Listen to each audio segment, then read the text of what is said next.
Shalom saudara dan saudari, kita bersyukur kerana sekali lagi masuk ke hari Tuhan ya. Kita berlindung di dalam Tuhan. Lingkupiku, lingkupiku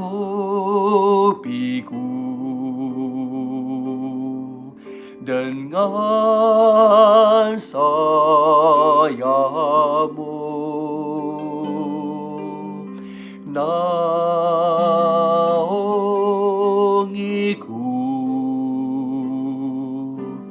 dengan kuasa-Mu. Di saat badai bergelora, ku akan terbang bersamamu. Bapa, kau Raja atas semesta, ku tenang sebab kau Allahku. Mari kita bersatu dalam doa. Ya Bapa, kami bersyukur kerana Engkau melingkupi kami dengan sayap-Mu, Bapa.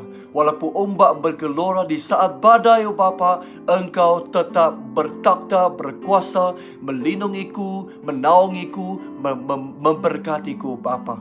Pada pagi hari Tuhan ini, kami bersyukur kerana bila kami datang kepada Tuhan, Bapa, Engkau sekali lagi memeluk kami. Engkau memegang kami, Bapa, membiarkan kami merasakan kebaikan di dalam-Mu, Bapa. Kami mahu merasakan kebaikan-Mu yang begitu mendalam, begitu meluas, Bapa. Berkatilah kami pada pagi ini, Bapa. Dalam nama Yesus Kristus yang Maha Berkuasa kami berdoa. Amin. Saudara dan saudari, pagi ini kita merenungkan daripada Mazmur 34 ayat 9 hingga 15. Mazmur 34 ayat 9 hingga 15 ya. Rasakanlah sendiri betapa baiknya Tuhan. Berbahagialah orang yang berlindung kepadanya. Hormatilah Tuhan, hai semua umatnya, kerana orang yang mentaatinya tidak akan berkurangan. Singa juga lapar kerana kekurangan makanan, tetapi orang yang mentaati Tuhan tidak kekurangan apa-apa yang baik. Marilah hai anak-anak semua dan dengarlah nasihatku. Aku akan mengajar kamu menghormati Tuhan. Maukah kamu menikmati hidup? Maukah kamu berumur panjang dan berbahagia? Jangan keluarkan kata-kata jahat dan jangan suka berdusta. Tinggalkanlah apa yang jahat dan lakukanlah yang baik. Usahakanlah kedamaian dengan tekun. Saudara dan saudari, ayat pada hari ini, ayat 9 bermula dengan satu peristiharaan, satu cabaran yang cukup jelas. Dia kata, rasakanlah sendiri betapa baiknya Tuhan. Berbahagialah orang yang berlindung kepadanya. Saudara dan saudari, di sini pemazmur meminta kita, mengajak kita, mencabar kita untuk datang sendiri, merasakan sendiri betapa baiknya Tuhan kita. Jangan asyik-asyik hanya dengar kepada orang lain sahaja. Saudara dan saudari, hari ini memang kita suka dengar kepada perkongsian orang lain, suka dengar kepada kesaksian orang lain. Tetapi saudara dan saudari, tahukah kamu, perkongsian orang lain itu adalah hasil daripada renungan dirinya, adalah hasil daripada rasa ataupun pengalaman dirinya, ataupun dia juga dengar daripada orang lain. Saudara dan saudari, nah, inilah apabila kita dengar kepada perkongsian ataupun kesaksian orang lain, itu sebenarnya adalah kebaikan sumber daripada sumber yang kedua ataupun sumber ketiga ataupun second hand ataupun third hand, saudara dan saudari. Wow, saudara dan saudari, itu kita dengar daripada orang lain, memang kita tahu itu baik, tapi itu kebaikan itu tidak ada kaitan dengan kita.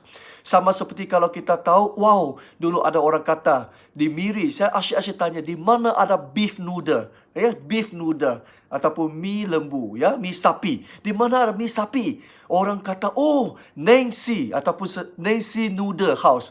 Wow, saya tidak tahu di mana Nancy Noodle House itu. Jadi orang bagi Google Map, saya carikan. Akhirnya, saya temukan. Dan bila saya duduk di sana, saya nampak, ayo, harga begitu mahal. 16 ataupun 17 ringgit untuk satu mangkok mie sapi itu. Jadi saya pun order. Wow, lepas saya makan, betul sedap. Wow, sekarang saya baru tahu Dulu orang kata betapa sedapnya, saya tidak percaya. Saya hanya kata, oh ya Allah, sedaplah, sedaplah. Tapi tidak ada rasa, tidak ada pengalaman, tidak ada kaitan dengan diri saya. Tapi apabila saya sendiri makan mie itu, wow, baru saya tahu betapa baiknya mie itu. Bukan buat slogan, bukan buat iklan. Saudara dan saudari, contoh saja. Dan bermaksud saudara dan saudari, hari ini jangan kita asyik saja dengar daripada orang lain. Tetapi kita sendiri, di sini pemazmur kata, rasakanlah sendiri saudara dan saudari. Kalau kamu rasakan sendiri, kamu mendekati Tuhan sendiri, kamu mengalami Tuhan sendiri, wow saudara dan saudari, dan kamu akan rasa, kamu akan tahu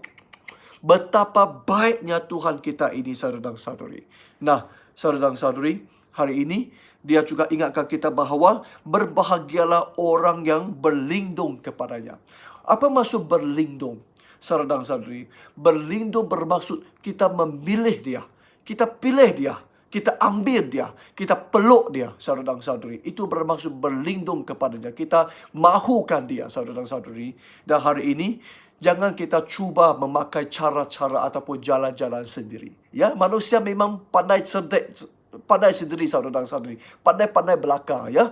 Kita apabila kita ada keperluan apa-apa pun, kita usahakan sendiri. Kita cari apa-apa cara sendiri yang mungkin tidak betul, mungkin shortcut, saudara dan saudari. Dan Amsa mengatakan bahawa, ya, ada banyak jalan yang diingati betul oleh manusia, tetapi akhirnya menuju ke arah kebinasaan. Saudara dan saudari, sebenarnya hanya satu jalan yang betul, yaitu Yesus berkata, akulah jalan, akulah kebenaran, akulah hidup. Ya, tiada sesiapapun yang boleh datang kepada Tuhan tanpa melalui aku. Saudara dan saudari, nah, kalau kita berlindung, kalau kita memilih Tuhan ini, berlindung kepadanya, kita akan berbahagia. Bagaimana berbahagia, saudara dan saudari? Ayat 10 mengatakan bahawa kerana orang yang mentaatinya tidak akan kekurangan. Singa juga lapar kerana kekurangan makanan. Tetapi orang yang mentaati Tuhan tidak kekurangan apa-apa yang baik. Nah, saudara dan saudari, ayat di sini mengingatkan kita bahawa tiada apa-apa yang kekurangan kalau kita berlindung kepada Tuhan, saudara dan saudari. Kerana segala keperluan kita sudah diketahui oleh Tuhan Yesus yang menjadi gembala kita. Apa maksud gembala kita, saudara dan saudari? Tuhan Yesus menjadi gembala kita. Bermaksud, dia akan berusaha setiap hari untuk mencari-carikan rumput, untuk mencari-carikan makanan yang diperlukan untuk kita selaku dombanya, saudara dan saudari. Jadi, kalau kita tahu ada seorang gembala di depan kita, dia membimbing kita ke arah yang ada rumput, ke arah yang ada makanan, kita tidak akan khawatir. Kita tidak perlu takut. Kita tidak perlu risau. Kita tidak akan kelaparan. Kita tidak akan kesejukan. Kerana kita ada seorang gembala yang baik di depan kita yang akan sediakan segala sesuatu yang kita perlukan. Nah, saudara dan saudari, pemazmur berkata bahawa kalau kita berlindung kepadanya, segala keperluan kita akan dipuaskan oleh Tuhan dan kita tidak akan kekurangan. Saudara dan saudari, baru-baru ini ekoran daripada COVID-19, ekoran daripada kawalan pergerakan, saudara dan saudari, ada segelintir, ada sebahagian ahli jemaat, mungkin mereka juga terjejas dan juga kelaparan, saudara dan saudari. Saya masih ingat beberapa hari yang lalu, ada seorang ahli jemaat saya, telefon saya, dia kata, "Pastor, ayo, sudah 2 hari saya berdoa. Oh Tuhan, saya tidak dapat gaji, habis juga gaji saya yang dapat itu sudah habis. Beli ini, beli itu, belanja ini, belanja itu, semua sudah habis. Dan kekurangan sudah, oh Tuhan, tolonglah saya." Inilah doa dia, saudara dan saudari. Dia 2 hari sudah. Tapi 2 hari kemudian, gereja mula mengeluarkan mesej yang minta nama-nama bagi mereka yang terjejas ataupun tidak mendapat gaji hilang. Saudara dan saudari, dia telefon saya, dia kata, "Wow, Tuhan kita begitu baik. Baru saya doa 2 hari, Tuhan sudah mengabuli doa saya." Amin. Saudara dan saudari, nah, Tuhan tahu keperluan kita. Dan tepat pada waktu, dia akan menyediakan segala sesuatu yang kita perlukan. Dan saya ada seorang kawan, dia juga mengalami masalah, ya, COVID-19, rumahnya tidak ada orang sewa, ya. Jadi tapi dia terpaksa bayar loan kepada bank. Tak ada duit. Jadi pertengahan bulan Mac, orang sudah keluar, tak ada orang baru dan sudah semua orang dikurung di rumah, tidak ada orang yang sewa rumahnya. Tetapi saudara-saudara, bila waktu dia merisaukan hal ini, tiba-tiba kerajaan mengumumkan bahawa segala loan pinjaman bank itu ditangguhkan 6 bulan. 6 bulan tidak perlu bayar loan. Wow, saudara-saudari, kawan saya ini berasa sukacita kerana doanya, kerisauannya. Dia belum mohon, saudara-saudari. Dia belum mohon, Tuhan sudah sediakan. Kerana Tuhan gembala kita, Dia tahu segala keperluan kita. Amin. Saudara-saudari, Tuhan ini betul-betul baik. Kalau kita merasakan sendiri, kita akan tahu betul-betul baik, saudara-saudari. Apa yang dia lakukan itu di luar jangkaan, melebihi permohonan kita. Jadi berhadapan dengan Tuhan yang begitu baik, apa yang kita perlu buat, saudara-saudari? Ayat seterusnya, ayat 10 pun kata, hormatilah Tuhan hai semua umatnya. Ayat 12 kata, marilah hai anak-anak semua dan dengarlah nasihatku. Aku akan mengajar kamu menghormati Tuhan. Saudara-saudari, berhadapan dengan Tuhan yang begitu baik, kita perlu menghormatinya. Kita menghormati bermaksud apa? Hormat bermaksud kita ingin memuliakan namanya. Kita ingin membanggakan Tuhan. Ataupun to honor Him. To honor Him. Biar Dia dibanggakan, saudara-saudari. Apa yang kita lakukan, apa yang kita katakan bertujuan untuk memuliakan ataupun mengharumkan nama baiknya. Saudara-saudari, hari ini seumpama anak memuliakan nama ibu bapa. Seumpama murid ingin mengharumkan nama baik cikgu-cikgunya. Hari ini kita sebagai Kristian, kita juga perlu membolehkan Tuhan dipermuliakan ataupun dibanggakan oleh kerana kita. Adakah Tuhan berasa bangga oleh kerana kamu, saudara-saudari? Adakah Tuhan berasa dimuliakan oleh kerana kita? Saudara-saudari, kita perlu menghormati Tuhan. Tapi apakah cara untuk menghormati Tuhan? Bagaimana kita menghormati Tuhan? Ayat 14 dan 15. Jangan keluarkan kata-kata jahat dan jangan suka berdusta. Tinggalkanlah yang jahat dan lakukanlah yang baik. Usahakanlah kedamaian dengan tekun. Saudara-saudari, di sini dia ajar kita 4 cara untuk memuliakan ataupun menghormati Tuhan. Yang pertama, jangan keluarkan kata-kata jahat. Saudara-saudari, kita jangan mengutuk orang, jangan mengumpat, jangan berkata kasar, berbahasa kasar. Karena kalau kita ini panas baran, bila kita geram, kita akan keluarkan bahasa kasar. Tu, kan? Kita akan keluarkan. Orang ibadat pun banyak bahasa kasar, kan, saudara-saudari. Tapi kita jangan keluarkan kata-kata yang jahat. Jangan mengumpat orang, jangan menghasut orang, jangan merosakkan nama baik orang di belakang dia. Saudara-saudari, yang kedua, jangan suka berdusta. Jangan membohong, saudara-saudari. Jangan menyebarkan berita-berita palsu. Itu juga membohong, saudara-saudari. Apalagi yang ketiga, tinggalkan yang jahat selama ini. Selama ini, dari dulu yang waktu belum percaya Tuhan sampai sekarang, apa kejahatan yang dikeluarkan oleh diri kita? Kita berhentikannya, saudara-saudari.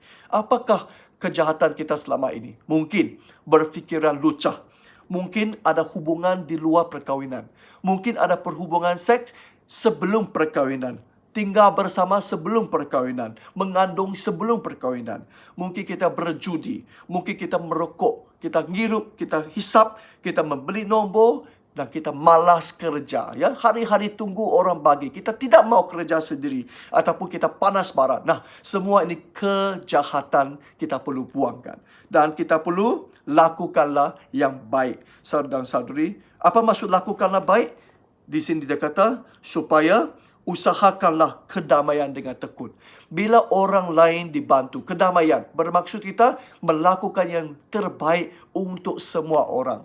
Saudara-saudari, bila orang rasa baik dan kita pun diberkati. Bila orang masyarakat baik, kita pun sehat, kan? Jadi kita akan di ayat 13, kita akan menikmati hidup, kita akan berumur panjang, kita akan berbahagia, ya. Mari kita lihat hari ini sekali lagi, kita rasakan kebaikan Tuhan sendiri dan Tuhan adalah gembala kita begitu baik, jadi kita perlu menghormatinya, ya. Mari kita bersatu dalam doa.